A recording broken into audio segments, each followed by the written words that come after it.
featuring, thanks, Jonathan, is featuring Kathy Railsbeck. Kathy is a member of the Seattle Mennonite Church, and she's the activist in residence at Ground Zero Center for Nonviolent Action, which, as you know, is near the nuclear submarine base over in Bangor in Kitsap County. And Kathy will be sharing her insights and experiences regarding her many visits to East Africa, where she has been doing trauma education with South Sudanese refugees. So it's really an issue that should be getting so much more oxygen, so much more attention. Literally millions of people facing starvation right now in Africa, and the oxygen in the room is just an issue to come out. So I'm so happy to hear from Kathy, who has been both a witness and an activist. She's taken a very active role for many years, at which she can describe. So I'm gonna just, it's 6:33, wait just a little bit longer. Anyway, folks here tonight, Kathy, are from all three chapters, from Olympia, Tacoma, and Seattle, and points in between. I think some folks from maybe over near Kenmore. I think Nancy Hansen lives over in Kenmore. So from all over.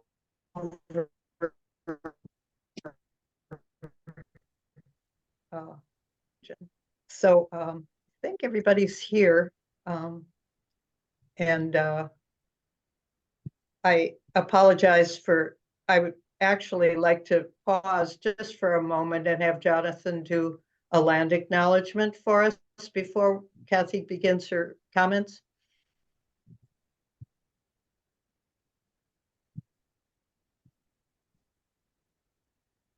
All of us living in Western Washington reside on the lands traditionally considered the homeland of the Coast Salish people.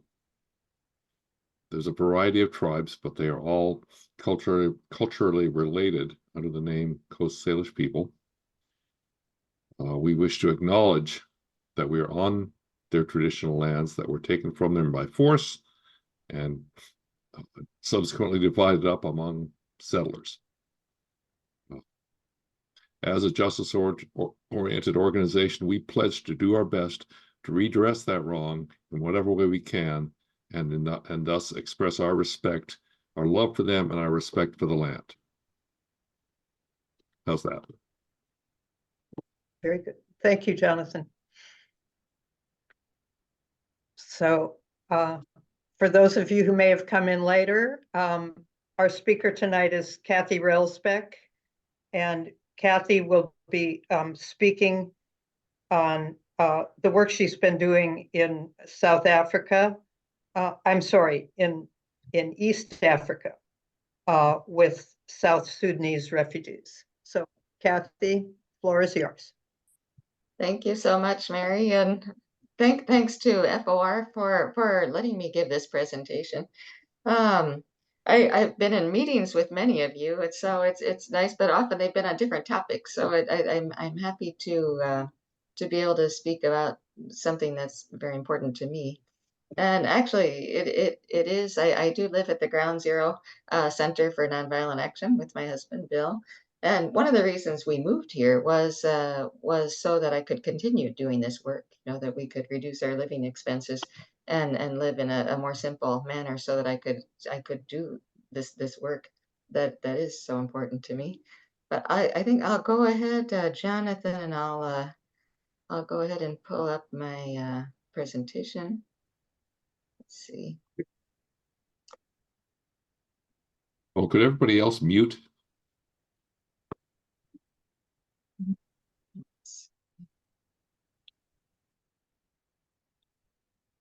So, all right.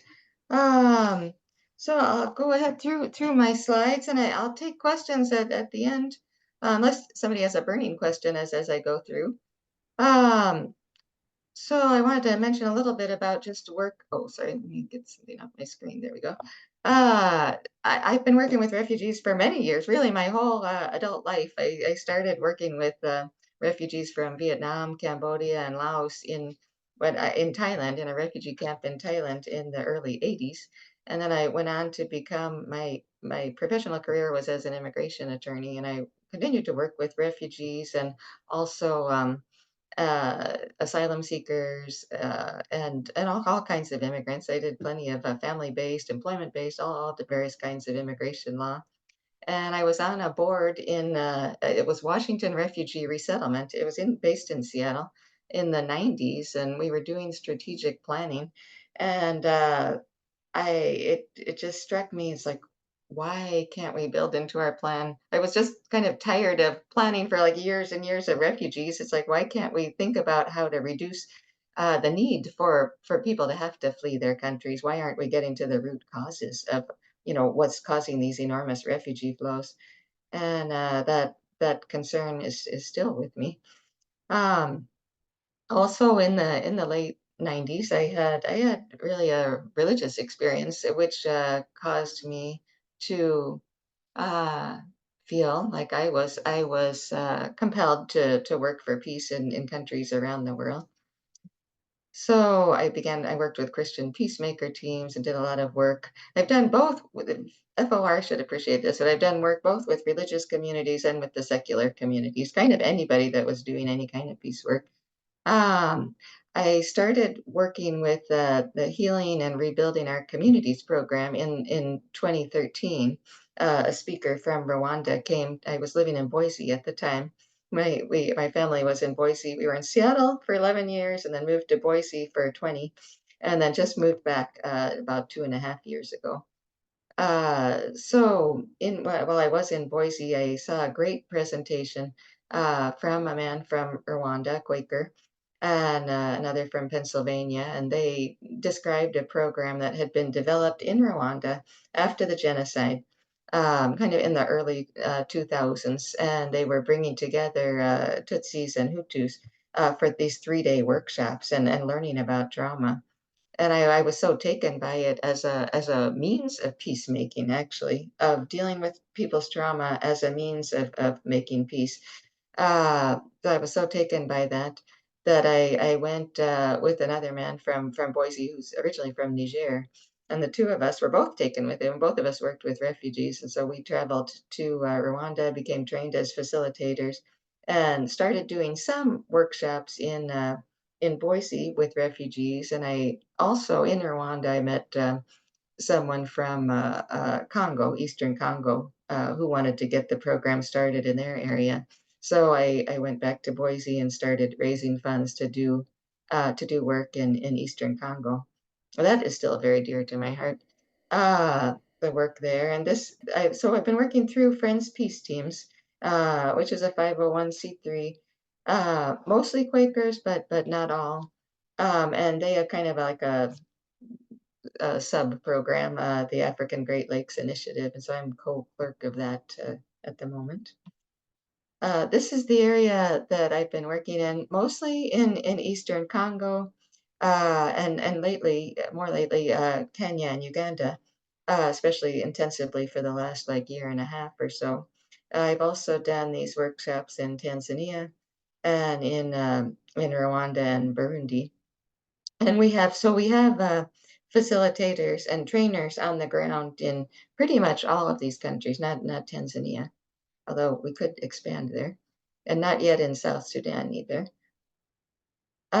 So I applied in 2022 for a service award from my alma mater, Grinnell College in Iowa, and got it. I'd actually applied several times before and hadn't gotten it, so I was a recipient of this terrific award. And my proposal was to do trauma to expand really, because I've been kind of doing it piecemeal for about 10 years really, and raising a little bit of money, going over doing workshops with the trainers on the ground. So this was wonderful. It has been a wonderful opportunity to do kind of a larger scale, to scale up a bit. So the proposal was to do trauma education for 600 people, through 24 of these 3-day workshops, and to train a large group of a cohort of facilitators who were South Sudanese, and in refugee camps, or in Uganda they call them resettlement or settlements. Uh, and using this methodology developed in Rwanda, and to build on existing programs in these countries, and work with facilitators in the countries. And one of our big contributions is to translate the manual. It's a 46-page manual into the Dinka and the Nuer languages, and those are the two main ethnic groups in South Sudan.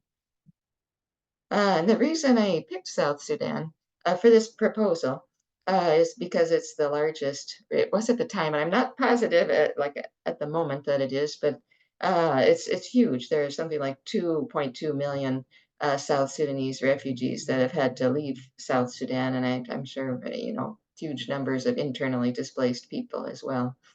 Um, right now, I think, or this year, there's something like almost a million South Sudanese refugees living in Uganda, and 176,000 in Kenya right now. And so they have experienced a great deal of trauma, and in South Sudan, as well as during the trip, and then in the camps themselves.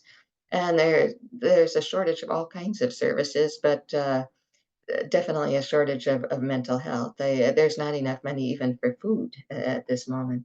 Um, they cut, I think it was in July of last year, that in Uganda, where we go, they actually cut food out altogether for refugees. We had heard, I'd been there in, I think, April, and many of the people we were working with were worried that they were going to cut the rations. They've been cutting the food rations. The World Food Program has been cutting the food rations steadily, and they cut them dramatically. I think over these last few years. One of the reasons they gave was the war in Ukraine. They said that was straining the resources now. So that was before any of this with Gaza. So there really aren't very many mental health services. I wanted to work with refugees because I know, I mean, everybody knows that many of them will go back to South Sudan. I thought they could be a positive, make positive contributions there. Also, when people are in these living situations, sometimes they have time to do things. Sometimes there aren't jobs. Either they're not allowed to work, or there are just so few jobs. So it is a time when people can be learning.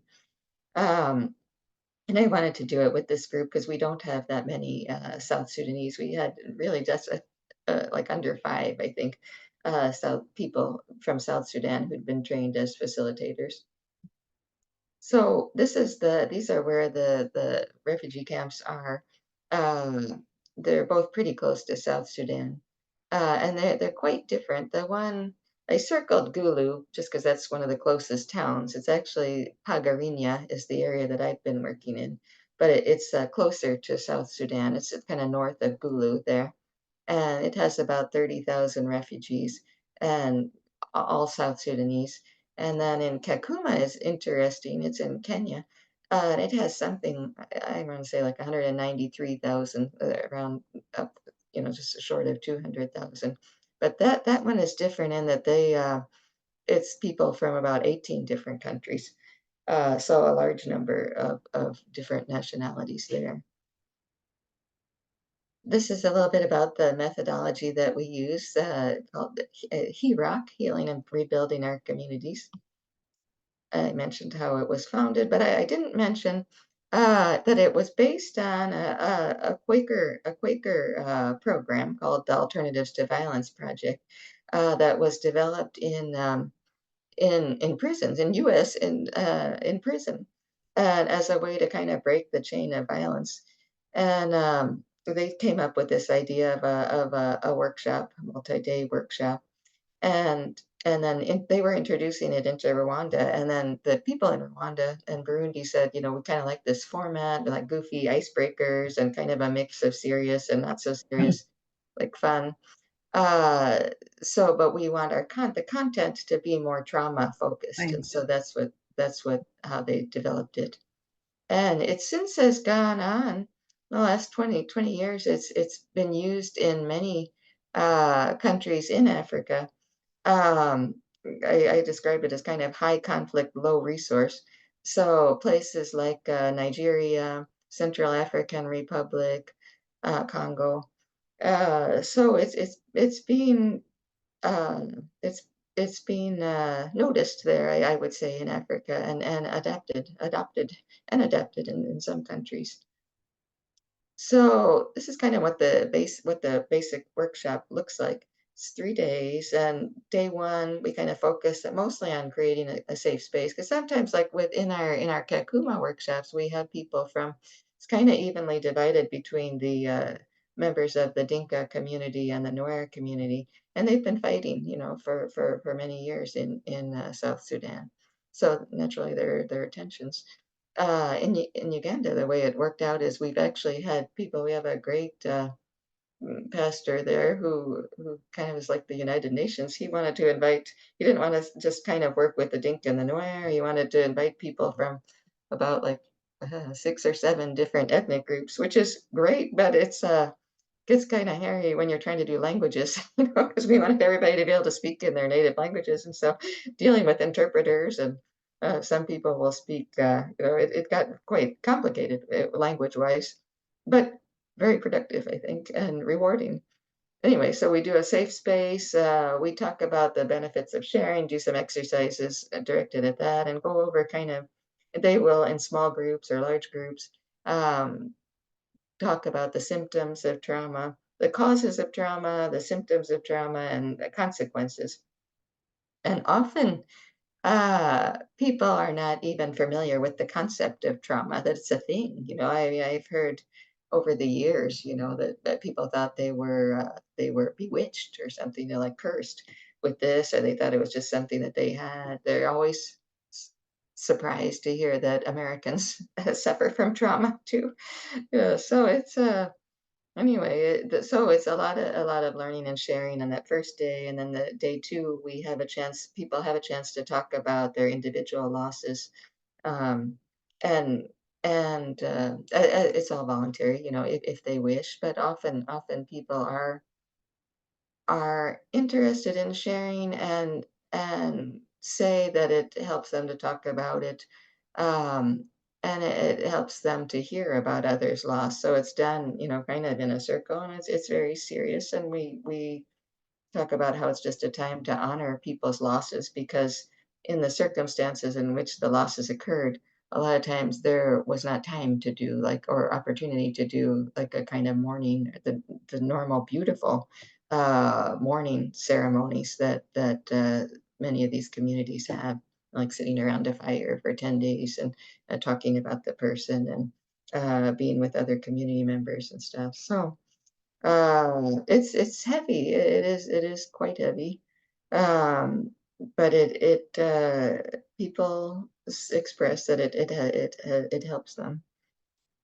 We talk about like how we can help each other, what's helped them heal from their traumatic experiences, and things that people could do to help others deal with their trauma. And then on day three, we talk about anger, because often there's a great deal of anger, you know, where people lost loved ones to violence, or even having lost, you know, to basically conditions in the camp, you know, because of no medicine, or lack of food. So we talk about anger, and then about rebuilding trust. One of the things that struck me the most about this program, it kind of captivated me, was in one of our exercises. We talk about how when you've got an individual who's experiencing or suffering from symptoms of trauma, uh, how it will affect, you know, their behavior, their cognition, maybe mental health and physical health. And so you've got a person suffering from various symptoms, and then that kind of can radiate out to their family, and affect their relationships, with spouses or partners and their children and parents and so forth. And then when you've got families that are kind of in turmoil, that can impact the community, the school system, the healthcare system, criminal justice system. So it can cause more turmoil in the community. Uh, but what was positive, that's kind of the bad news side of it. The positive side is that when you can help an individual uh, learn about trauma and start to heal from their traumatic experiences, that can also, it works the opposite way, that can have a positive impact on their family. And then when you do have families that have become stronger and are more stable, that can have a positive impact, will have a positive impact on the community. So it seems pretty common sense, but like common sense, but I don't know, for some reason this just hit me very strongly, and I thought it just made total sense to me. I feel like I've seen it. This is what one of our workshops might look like, where we're sitting there. This is in a church building in Kakuma. Um, and we often, I'll say it's not a religious program, but we do often end up working in these countries anyway with through we'll have pastors because they're often community leaders and they could be a mobilizer. Um, but we make it pretty clear that it's not a religious program. Some of the advantages and I think what makes it strong is it's peer-led, everyone a teacher, everyone a learner, and there's a clear recognition that many of the people among the participants have a much greater and in-depth knowledge of trauma than many of the facilitators. So it really is kind of everybody's a teacher, everybody's a learner.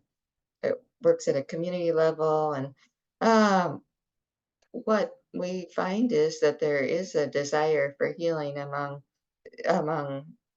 so-called perpetrators, so-called victims, I put it in quotation marks. So among kind of all sides, there's a desire for healing and for moving on, and kind of getting control of their lives again.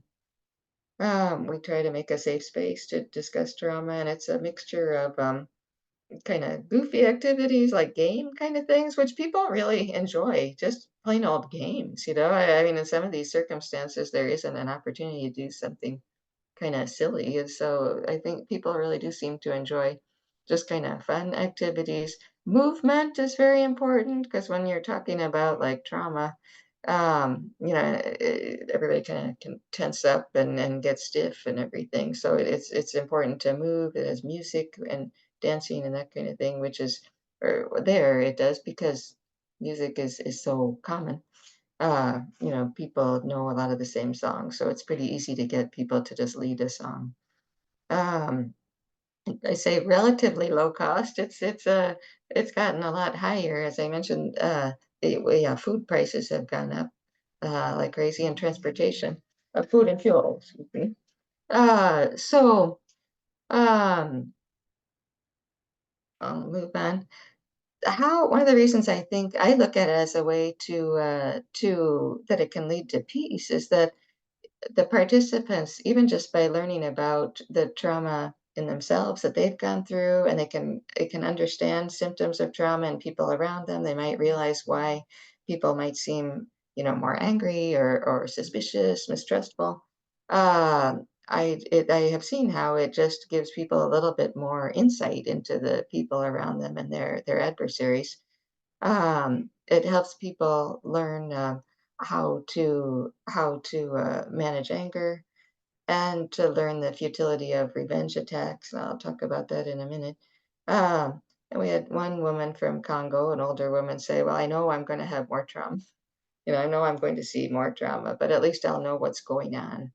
I'll be able to understand it a little bit better." This was a quote from a young man that I met on my first trip to Congo.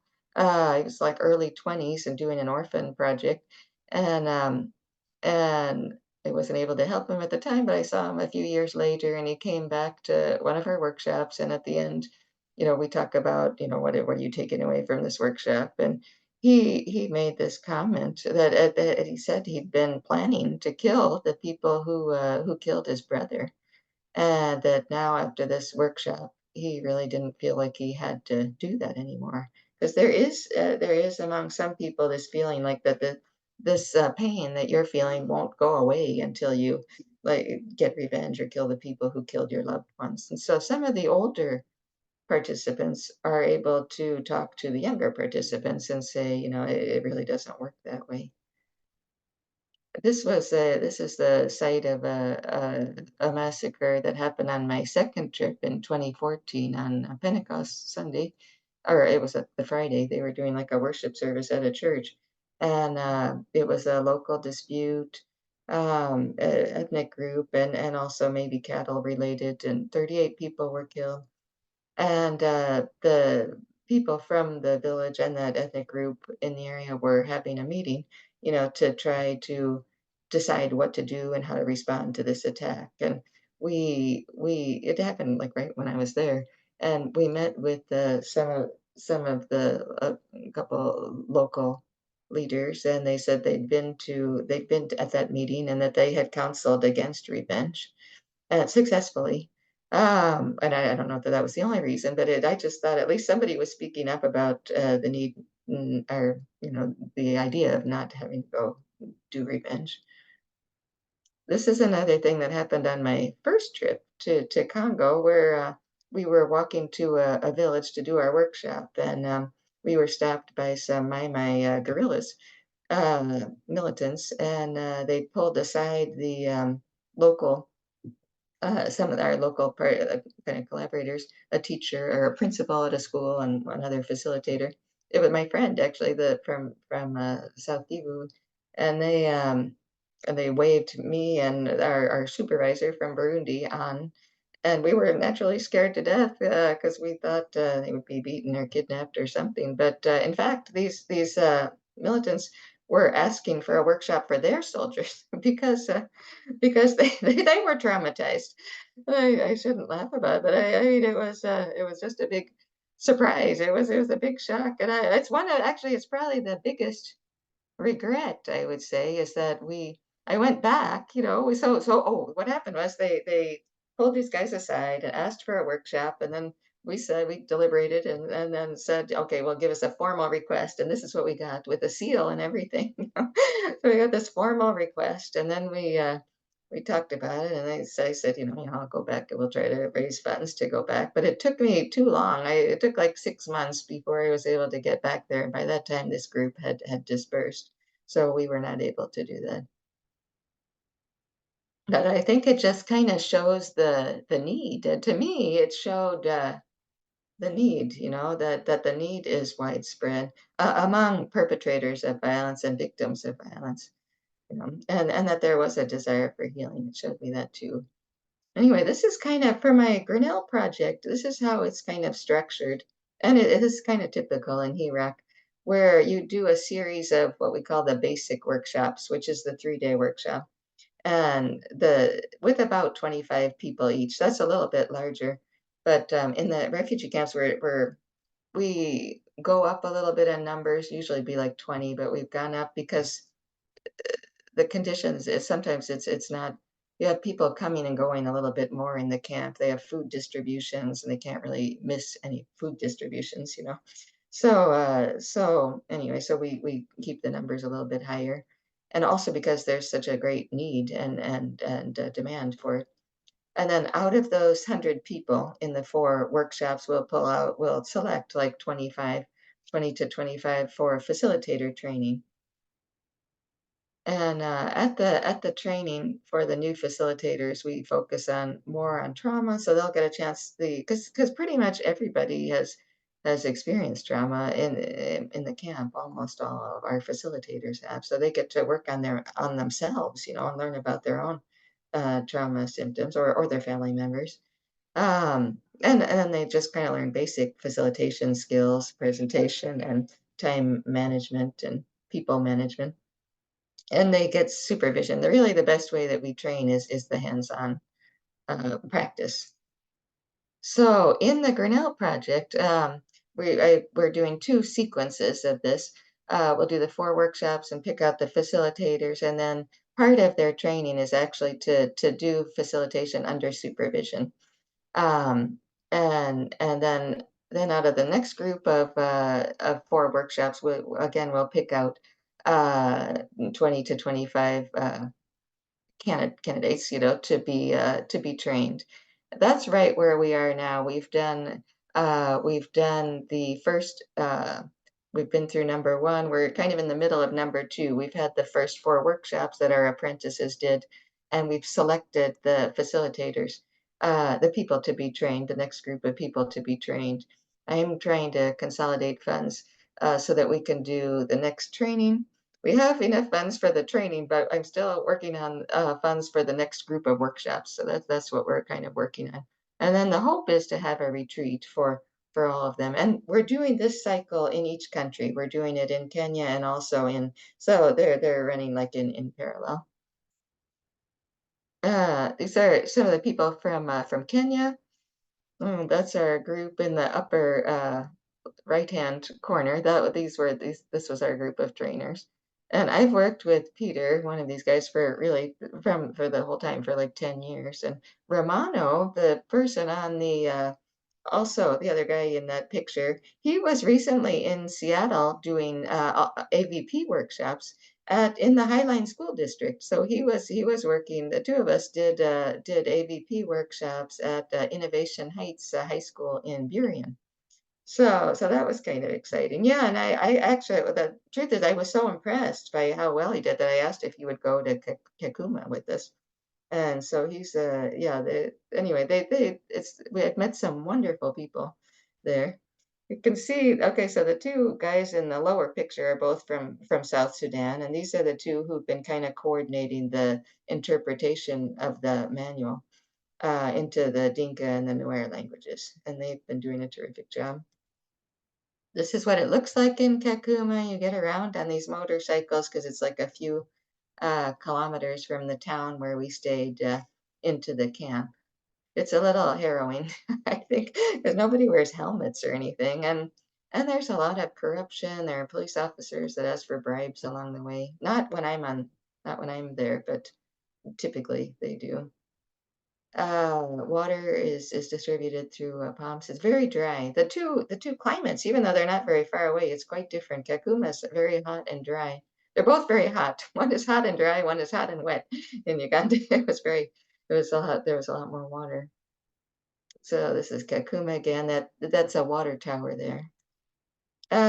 These are two of our interpreters. So I was very determined to have the workshops conducted in the Dinka and the Nuer languages, even though a lot of the education that's occurring in the camps is done in English or in Swahili, which is the language of in Kenya. But I felt it was really important to to have it in people's mother tongues, as they would say, for one reason, because a lot of women never get to go to school. So where they would learn the English or the Swahili. So I wanted to get, and older people also. So, and also I had it in my mind kind of from our experience in the US, with not letting indigenous people speak their own languages. I just felt like, I don't want to, I would like these people to be able to learn and speak in their own language. So anyway, but it's complicated because it involves a lot of interpreters. So these are 2 of our interpreters there, Dinka and Nuer. It was really, to me, it was like wonderful to see how well they worked together, and they really had to learn to work together because it's such hard work to interpret, kind of all day. And so we're doing it in like 3 languages. Like somebody speaks, one of the trainers, the Kenyans would speak in English or Swahili, usually English, and then they would translate into Dinka, then translate into Nuer. So it was a project, is a project.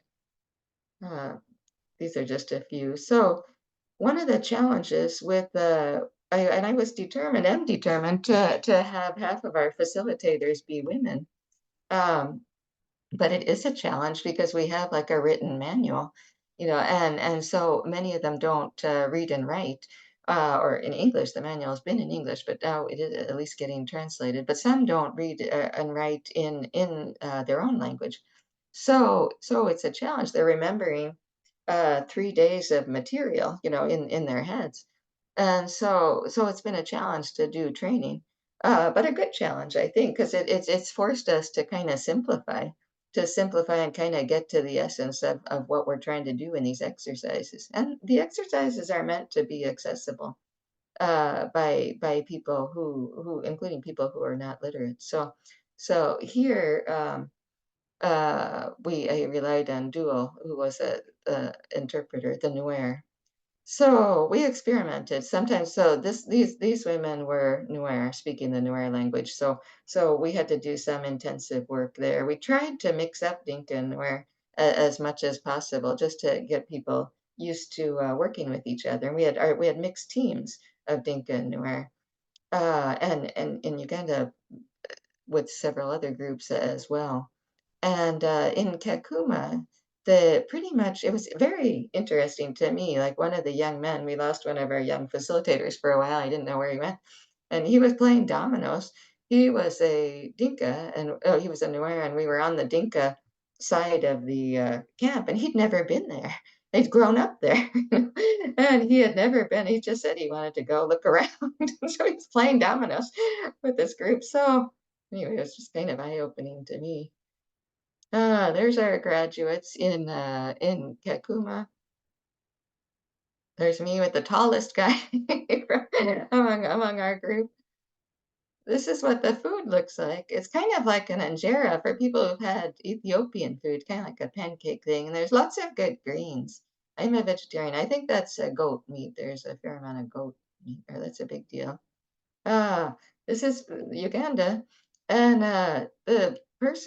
in this case, we had to stay like about 25 kilometers away from the resettlement camp. So we paid a driver, Kamis, and he's holding in his hands the gas that we used, I think, for a day or something. So that's how he buys gas in these little, like water bottles.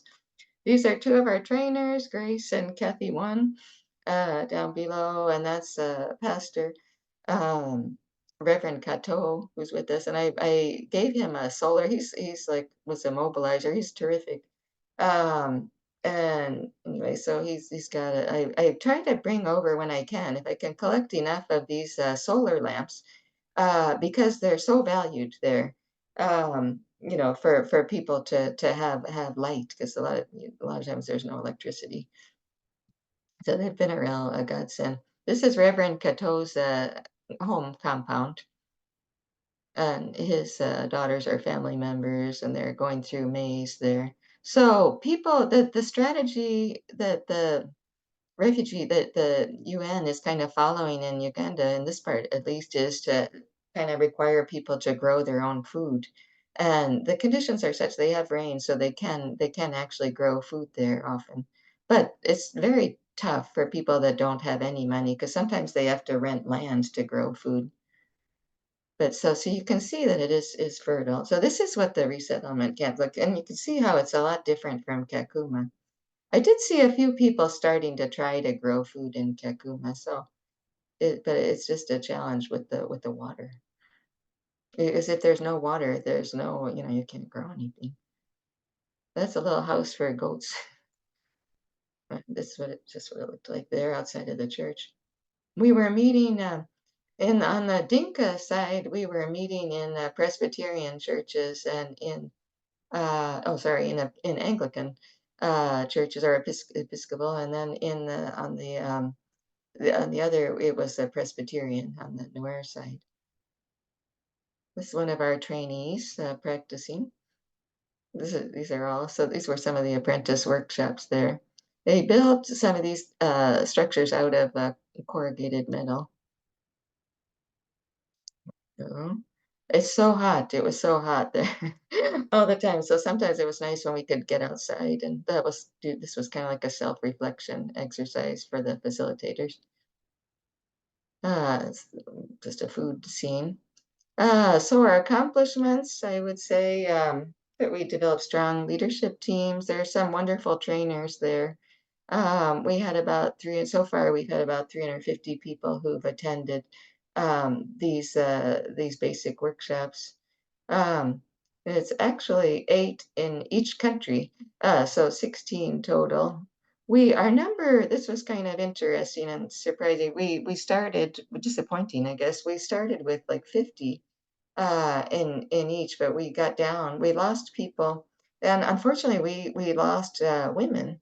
A lot of times, they get taken away with like family commitments.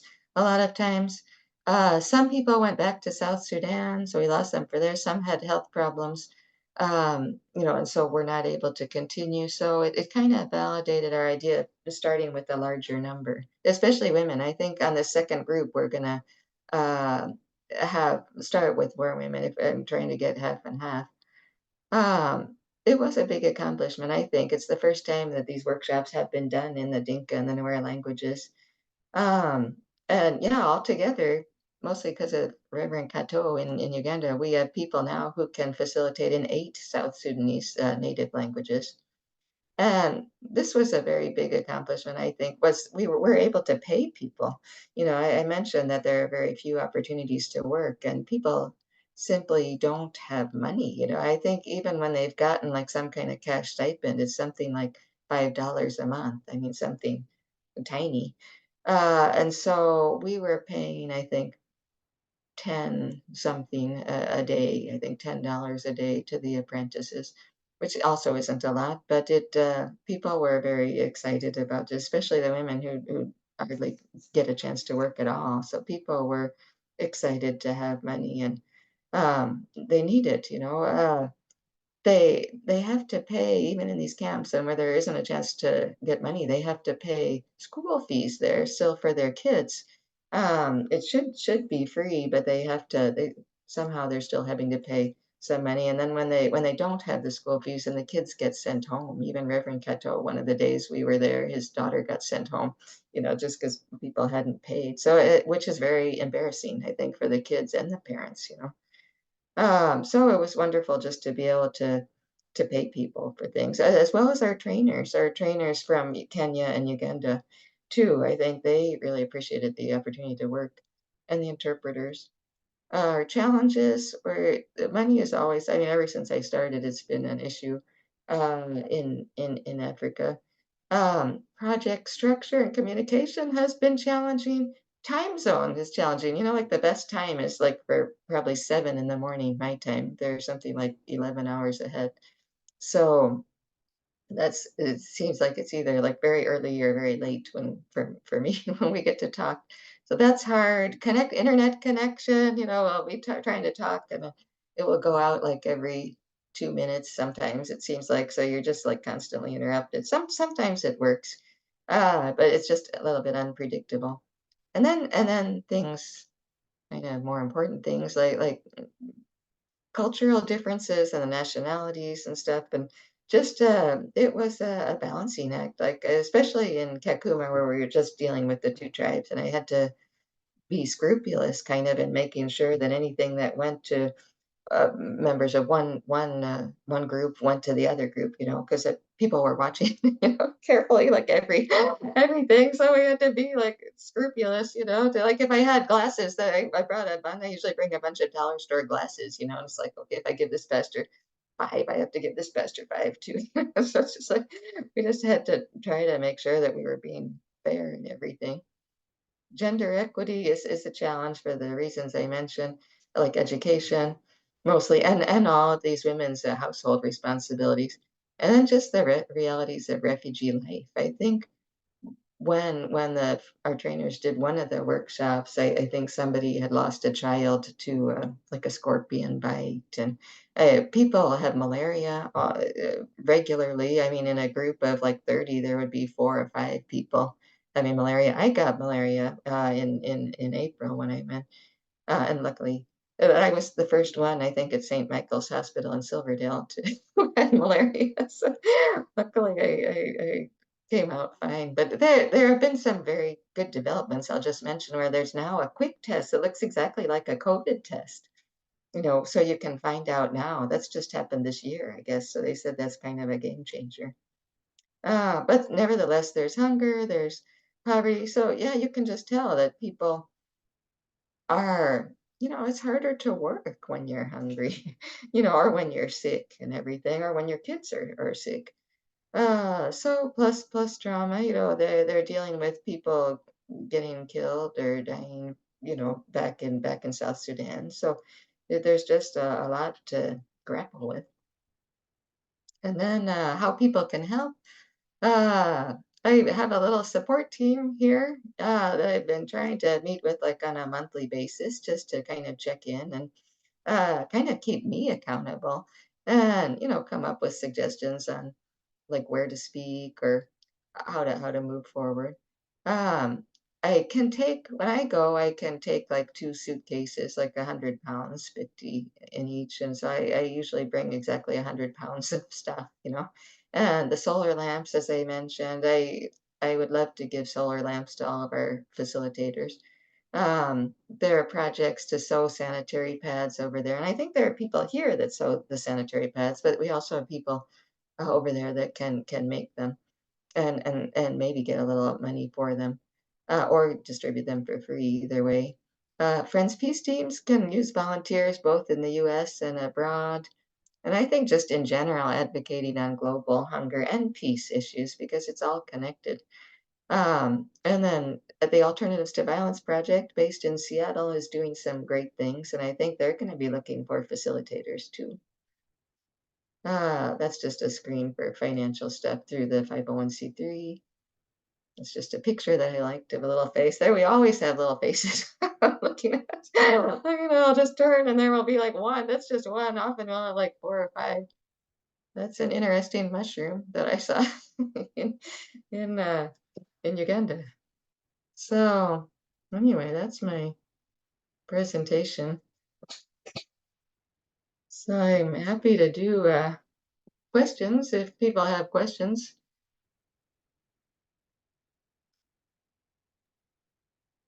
If people can just either raise your hand this way or use the reactions at the bottom of your screen, the one that looks like a face with a bomb or something. Anyway, that little, and then raise hand.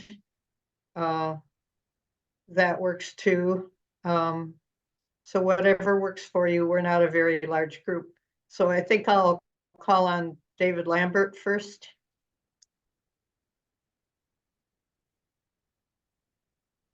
David, you're muted. Kathy, thank you so much for presenting. I had, I've known of other trauma groups, organizations that I've heard of and contribute to, but I haven't heard of this particular group, and it looks like tremendous work down there you have done with the people. Do you know if that comes out of Grinnell College? No, actually, the program is it's a Quaker-based program that was started in Rwanda and Burundi. I got funding to do this particular one-year project from Grinnell. So using and in collaborating with Friends Peace Team. So the Grinnell was just they give a one-year service award to their alumni. You can apply for it. All their alumni can apply. So people can do projects on any different kind of thing. So the project is really through Friends Peace Teams is the name of the organization. I'm sorry, what was that again? It's Friends Peace Teams. Friends Peace Teams, okay. Yeah, Friends Peace Teams is the group that really established it. And that's the group that I work with. Grinnell just was a funding source for this past year, kind of one specific part of the project. So Well, I'm so glad that you're presenting it because there's so many stories about war and conflict and everything. And I thought for a long time, there's such a connection between war and trauma that most people don't understand that. I know. It's on my list to do. I keep thinking I'm going to do an op-ed called like Trauma Informed Foreign Policy. Yes. I feel like that's that's my, it's on my list. It is on my list because, and some people have written about it already. It's sometime. Well, thank you very much for your work. Oh, sure. Well, thank you. Mary, should I call on people or Glenn? Yeah, thank you. Yeah, Go ahead and call on people. Mhm. excellent presentation, Kathy. It was great stuff. I'm glad that the Alternatives to Violence Project materials are being used. I read their Yeah. manual many years ago. I'm happy to see it surfacing here and putting to practical use. So that's good. And when you near the end, you put up on the screen briefly a link for Friends Peace Team, Friends Peace Teams, and then Jonathan put in the chat friendspeaceteams.org trauma healing report from Kakuma. And that's good to have. What was the URL for people to donate? Is friendspeaceteam.org / what? Let me pull it up again real Put quick. that up again because I want to send a Sure. check and it Oh, went up thank too you. quickly and went away too quickly. Okay. Thanks. Well, let's see. Let me go. Oops. I'm not able to move it. Give me 1 second. Sure. Hang on. Okay, give me 1 second and I'll try. Let's see. Okay.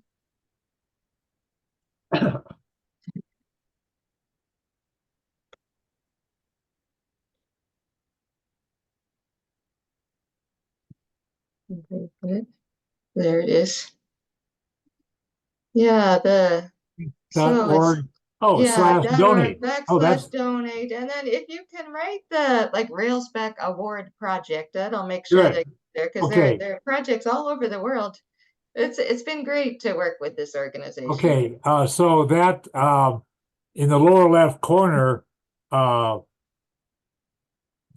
Railsback Award Project, right? Yeah, if that would be great. Okay. Just so they know which project to put it to. Yeah, you'll get money from me, and I hope you get money from all the other rich people here on this in this Oh, group. thank you very much. Thanks so much. Sure. I wanted to mention, yeah, it's very exciting. I'll tell you about AVP. I mean, just that Roger Cluck. I don't know if anybody knows Roger Cluck, but he's been really trying to get the word out about AVP in the Seattle school systems as well as the prisons. He's done tons of work over the years in Washington prisons, but the schools are showing a lot of interest. Good. Nancy, thank you. Nancy.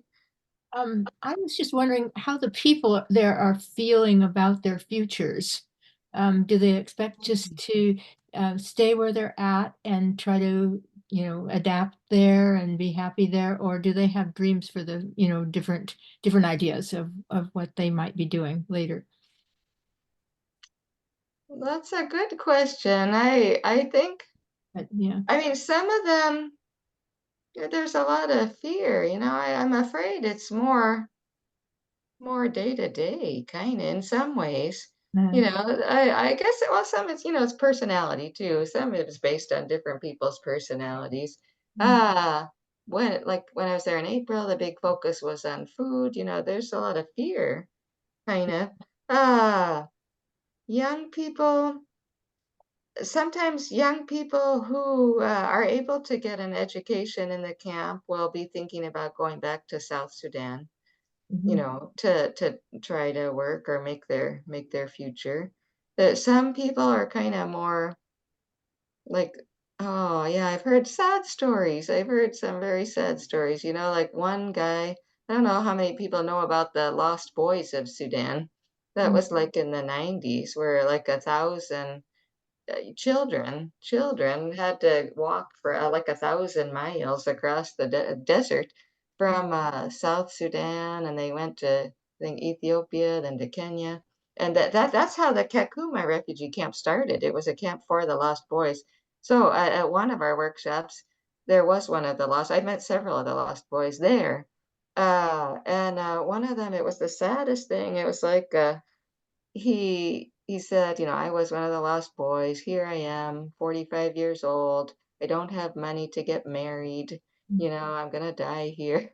But his saddest thing was that he didn't have money, you know, for like a dowry, because there the big thing is you pretty much have to have dowries, or they're kind of, you know, traditions that you need money for a dowry to get married. And so here was this just middle-aged guy who just he didn't have a lot of hope. He was looking for the future, afraid he was going to be by himself, you know. So there's that. Just a lot of I don't know. There's some hope, and it's a mix. It's a mix, you know. People get a lot of comfort. Some people get a lot of comfort from their faith, I think. You know, that's what keeps them going. They spend a lot of time in with their religious groups, you know, like singing. And then yeah, there's some activities. Some people can do arts, and I'd say it's more personality. You know, some people are more ambitious. It's like I'm going to go and I'm going to do this. And I find that the people who have more family support, you know, uh, are a little bit stronger, you know, and in general, maybe. Thank That's you. about the Definitely best good, way. Yeah, it's hard to answer because it's so good different idea. from all these Yeah. different people. Yeah, I'm Saw some thinking about people who looked really outgoing, and I couldn't figure Yeah. out people feeling what, you know, everything what, you know, but Yeah, I've kind of seen. I feel like it's just as much as if you took a group of 100 Americans and said, you know, how are they hopeful, or how are they Yeah. doing? You know, it's kind of. and you wonder if the lost boys have had help like you're giving now. I wonder if that might have changed some things for some of those people too, you know. Right. Who didn't feel like they had to go on and fight, or if just there had been more resources. What I've noticed in Congo too is just like there aren't that many opportunities for young people, you know, and so and that's why a lot of them do end up. Sometimes the only opportunity is to go, you know, go with one of these militias to get food, even, you know.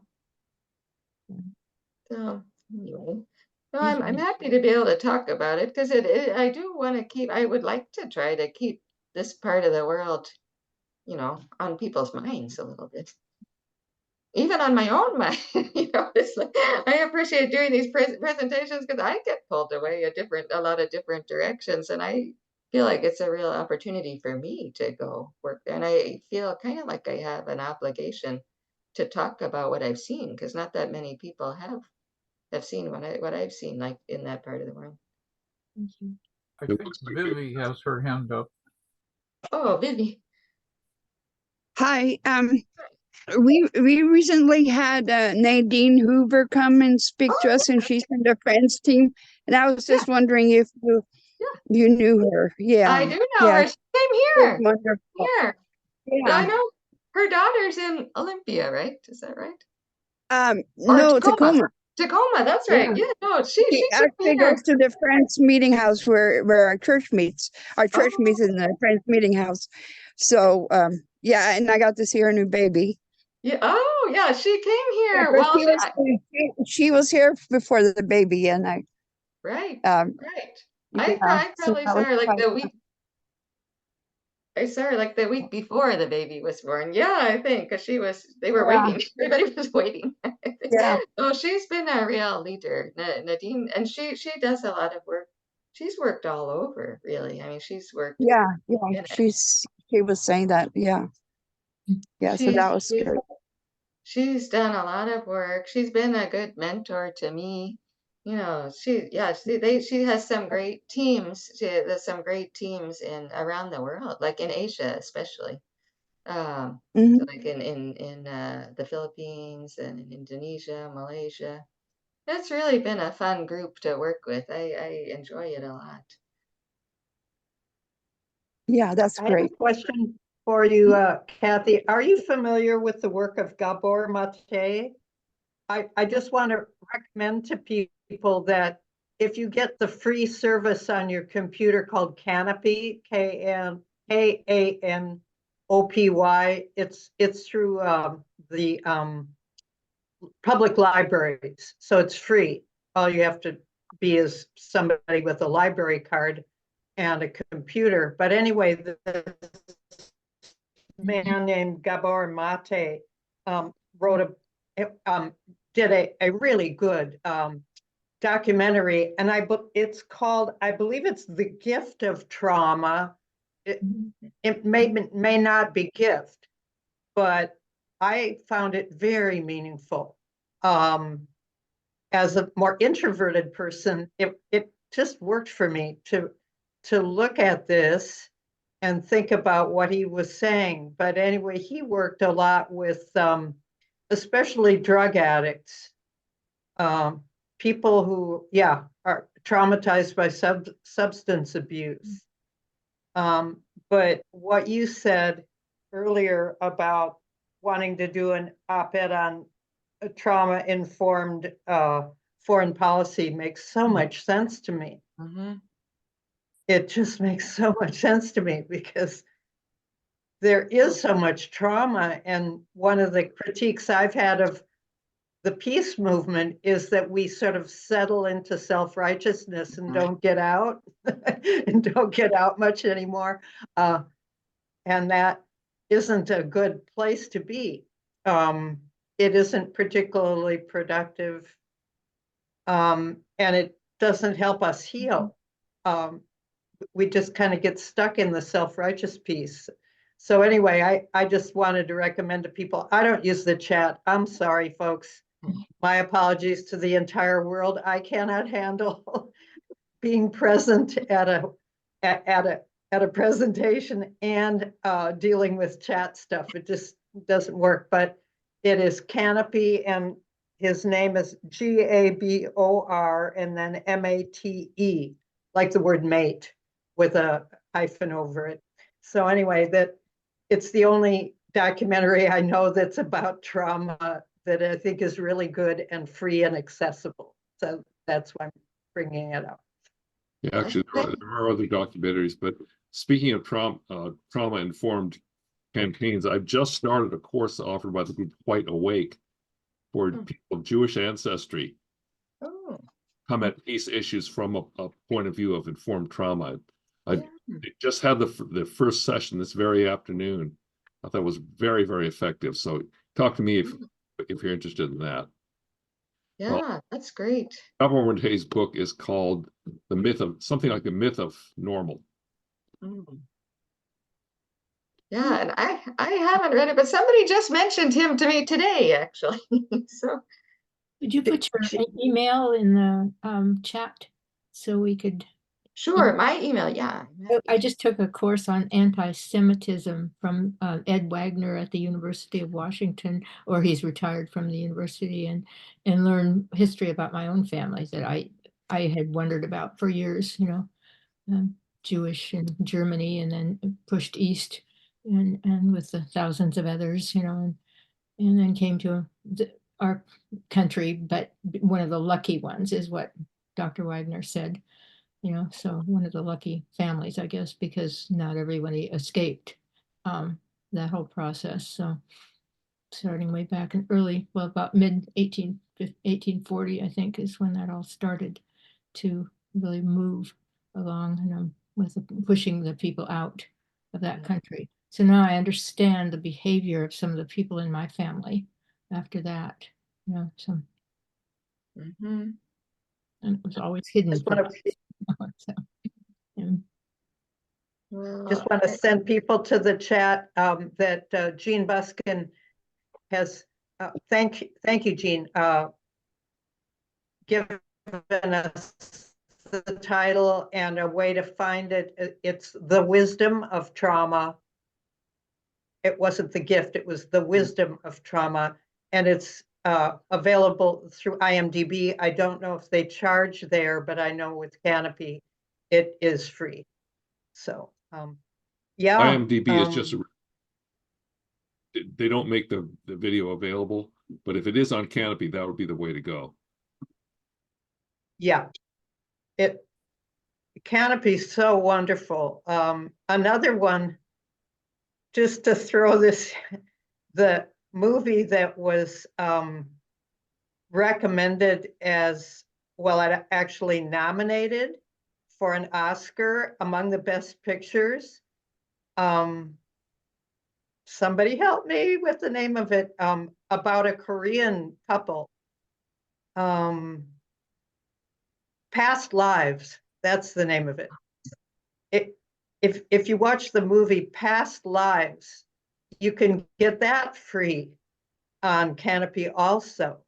And I think it's a really beautiful picture of what it's like for a couple when one of them has to stay or decides to stay in a more restricted country and do the best with that. And the other one comes to this country and deals with all the opportunities and negatives of being in this country. And yet they have this very strong tie. To my way of thinking, it should have won the Oscar. And I was reading, a lot of people said that was my personal favorite of all the Oscar nominees. It was kind of funny. It was all these people admitting that that was their favorite. But anyway, I think that's a good study where you don't have so much a victimizer and a victim, where you have two people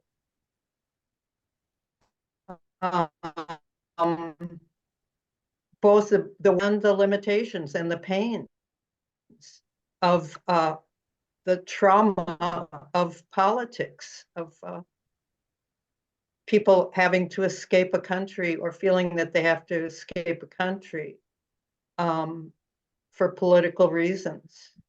So anyway, I recommend free movies. I'm into free movies.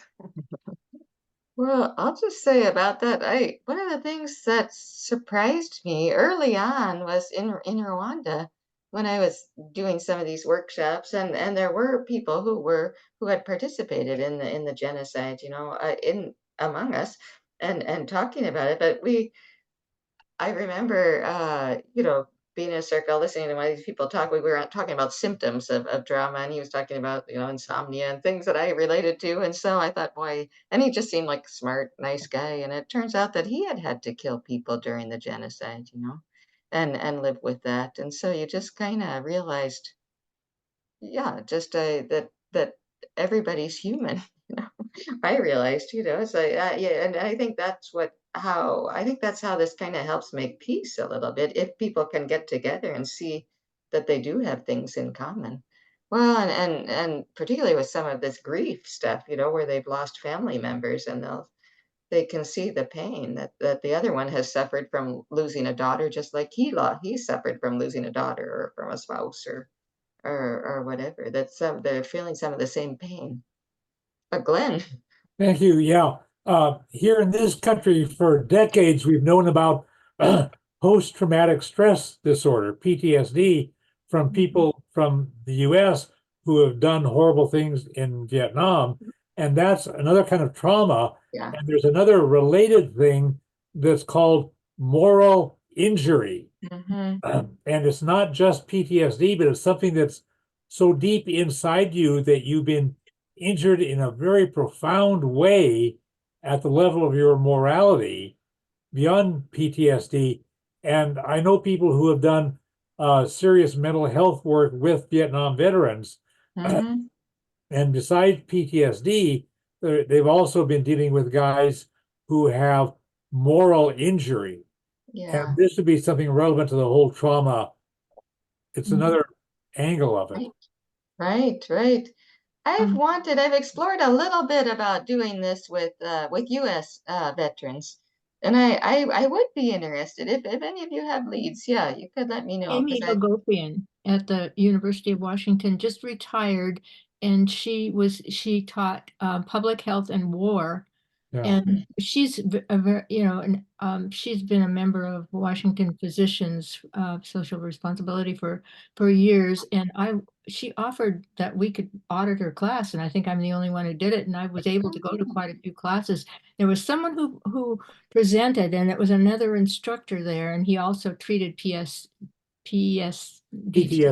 Yeah. Yeah. sorry, yeah, Yeah, and patients, and he has this wonderful, it was shown, it should have been 3 sessions, but it was shown in 2 of her classes, you know, in a row. And I watched both of those, and I mean, you know, he tells the story really well, and treats these people. So I think that'd be a great resource. I wish I could think of his name now, but he was, Amy Hagopian is a great resource. I met her decades ago. She has a long background of working against the Trident submarine. So you have that in Oh, common. for heaven's sakes. Oh, yeah. But you could contact Veterans for Peace people, because Yeah. those folks with Veterans for Peace are very, very savvy. And there are Veterans for Peace chapters in Seattle and Olympia and Auburn and lots of places. Yeah. Well, I should mention, I didn't mention this in my presentation, but so I started this in 2013 is when I became a facilitator, then in Rwanda, and then went to Congo, starting a couple times in 2014, and helped get the program going there. And then in 2015, we lost our son to a drug incident. A combination of methadone and Benadryl. He was age 25, and I realized what it felt like, you know, to experience a traumatic event. I was totally traumatized, as were all of my, you know, my husband and my children and my parents and siblings. And so it helped me so much to have had this training. It's like I could recognize all these symptoms in myself and in my family members. I was like, otherwise we're going through my checklist. It's like, oh, there's that symptom, you know. And so I feel like that's a whole nother population in our country, you know, like parents who've lost children. Um, that could benefit from this kind of training. So there's plenty of work to do here in the US too, that I hope we'll be able to maybe expand at some point. It's a little bit harder. Our challenges in the US in doing this that we've run into is kind of people aren't used to taking 3 consecutive days for something. You know, so it's a little, but when we were dealing with the refugee populations, like in Boise, it was hard to get people had to take time off work and all that kind of stuff. So without really knowing what they were doing it for, that's why it's a little bit easier to reach people in a refugee camp or something who might be more available. But anyway, I feel like that would be another population that could really greatly benefit from this. there was Yeah. someone at it was a congressional meeting or something we were doing having to do with it was people running for let's see, it was a congressional office, I think, and a veteran stood up and said he was losing his friends day by day, you know, his veteran friends day by day. They didn't have any place to live. This was over at Bellevue College, and they, you know, lived right near the area, and they didn't have resources that they should have had once they left the military, and he was losing one by one with, you know, drugs too. Mhm. So it's Yeah. more prevalent than people know. And I guess I'm so sorry, so sorry. Oh, well, thank you. Well, I'll tell you one other story about this. So I was sharing. Sometimes facilitators will share their own stories, and sometimes not during these workshops. But in one of them, I did share with a group of Congolese women. So I shared my story, and then another woman in our circle spoke about losing her 2 infant children, I think twins. And then another woman spoke about losing 7 of her children. And so we all just kind of looked at each other.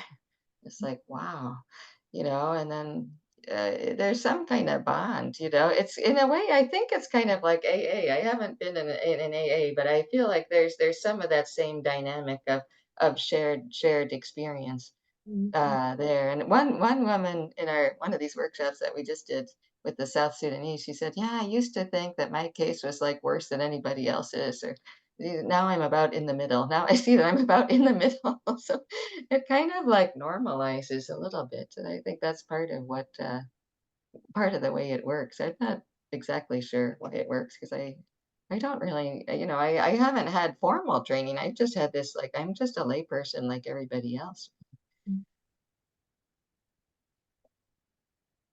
Oh. Any more comments? Folks who haven't Oh, already. I see Elaine. Oh, Elaine, are you raising your hand or waving? Hi, Bert. Yeah, I actually, Kathy, wanted to ask a question about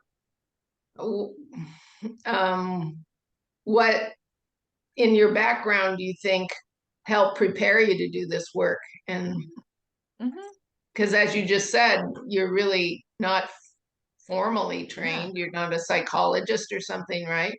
Right. No, I'm a lawyer. It's my background as a lawyer.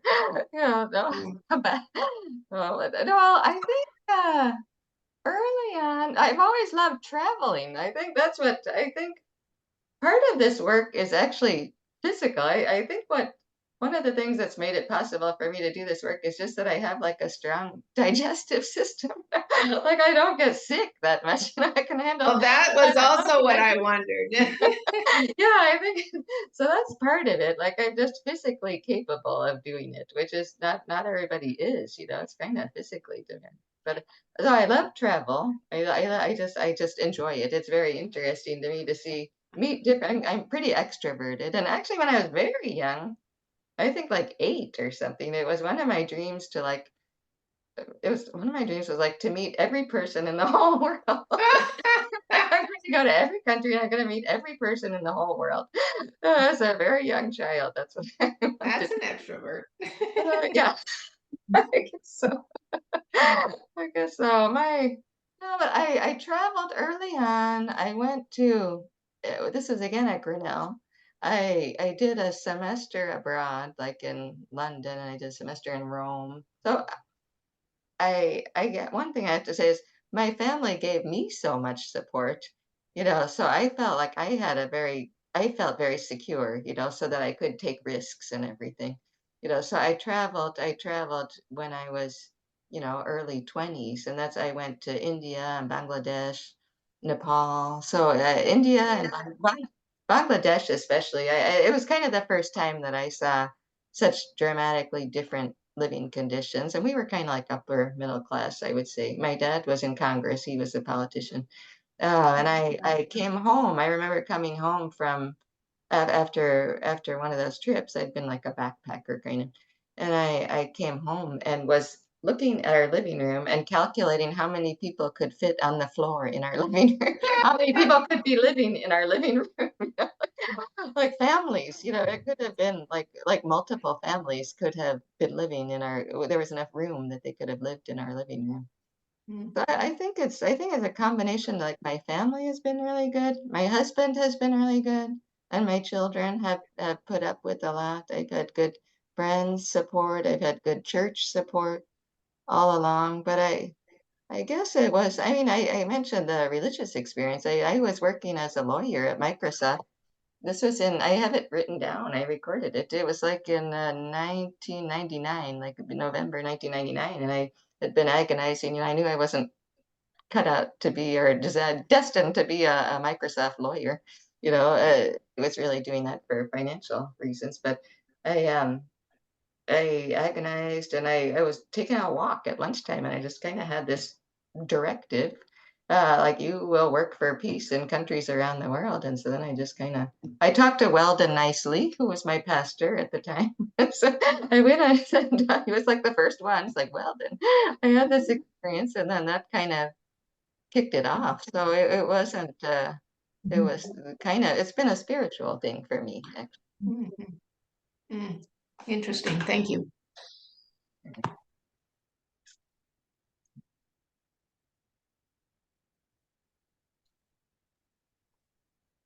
It really has been a gift, Kathy, to Oh. have you Oh. speaking with us because I have felt for years that trauma is the elephant in the room.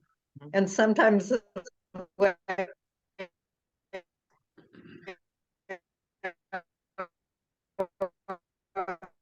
I would talk about about it, I would say there's so much trauma, unaddressed trauma. So anyway, I just love it that you are so extroverted.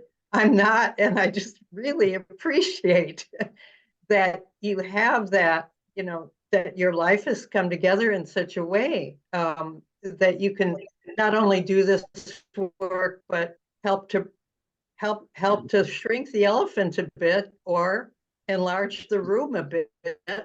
I don't know, but I can't imagine that we will get to peace by ignoring trauma. I just don't see. No. I don't see a way to peace that doesn't involve dealing with a whole lot of trauma. And I can't thank you enough for this presentation. And to be continued. I'm hoping that others in FOR. Did you Oh, want? sorry. Yeah. I think Bert had his hand up. I see Bert with his hand up over there. Sorry, Mary. Hey, Bertie, come on. I unmuted. Yeah. The book by Gabor Mate and his son is an excellent one. It's 500 pages, and he deals with trauma and his own personal trauma and all the trauma of 12 years he spent on this section of Vancouver, Canada, where the drug addicts hang out, to understand why they are drug addicts. Our policy of, well, if we just punish them enough and make them suffer enough, they'll give up their drug habit. You can see how well that's worked, as opposed to actually understanding why would someone choose to do different drugs in order to ameliorate their pain. And if you don't appreciate what kind of pain that they're in, you don't understand addiction. He talks about addiction can be anything beside some chemical, some pill, it can be some activity. He describes himself as a addicted MD person who also is addicted to classical music. He's a good, very good person to hear about his comments about Israel-Palestine conflict. What you need to begin with, I won't try and give it to you, but it's a definition of what trauma is.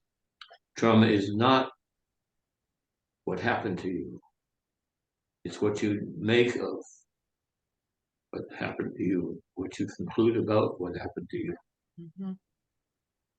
And Gabor Mate, from his book, from his talks, is someone who has suffered and been traumatized as a 1-year-old child in Budapest, Hungary, when the German troops were marching into Hungary, and she knew that with a star on her clothing, as the Germans required, they would take her child, if they found her with a child, and who knows what they would do with her, the child. So she had to give one day her child to a Gentile neighbor to take care of him. And Gabor Mate says that traumatized him as a 1-year-old child who had no language skills, couldn't understand why his mother, his caregiver, person who took care of him, for whom his survival depended, that he wasn't worthy of her caring, her love. It wasn't until he was a 70-something-year-old man that he began to realize the wisdom of trauma, why he was traumatized and felt that way, because it's a natural way for a child to feel. And he suffers from that. And all the good comments about Gabor Mate, and also I'll add one more. It's an older book, maybe 10 years old, I think, which is The Body Keeps the Score. And that's a book written by Bessel van de Kolk. Both of these men are MDs. Van de Kolk is a Dutchman. And they both are doing, in my very limited opinion, very good work, starting with the definition of what trauma is, and how we can all have compassion for people that have been traumatized. So I think Elaine mentioned that one last thing, which is we all suffer a certain kind of trauma, I think, in this political arena, where you hear things that are so outrageous. And it contributes to the trauma, I think. I feel, and we all can feel, about living in this wealthy, materialistic,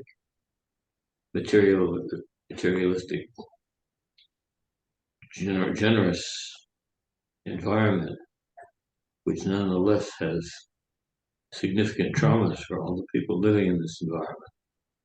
So, good sources of information and antidotes to trauma or life here. Thank you again, Kathy, for your presentation. Thank you, Bert. It's wonderful to see you. Good to see you. Oh. Thank you, Mary. Thank you. And thanks to all of you. It's really great. I think I just want to thank everybody who's here tonight for having the courage to open yourself up to how important dealing with trauma is going to be as we move forward. And I think FOR and Ground Zero and so many of the other groups that we are connected to or involved with in various ways can all be so much more relevant, and the healing that we can do and the ways in which we ourselves can be healed is one of the most hopeful things about the life we're living right now that I can think of. So thank you so much for doing this. I hope you can present this at, I hope that since we did record this, that you can use the recording as a way to kind of maybe get it presented in some of the classes that Amy Hagopian taught, or the people that follow on. But anyway, to start moving it, I just hope this is the first of many, Kathy. Oh, thank you. Yeah, and if any, I am happy to give this presentation. If any of you have other groups that you think it would be good for me to give it to, I'd be happy to. I mean, I as I mentioned, I feel like I should. So thank you. Yeah. All right. So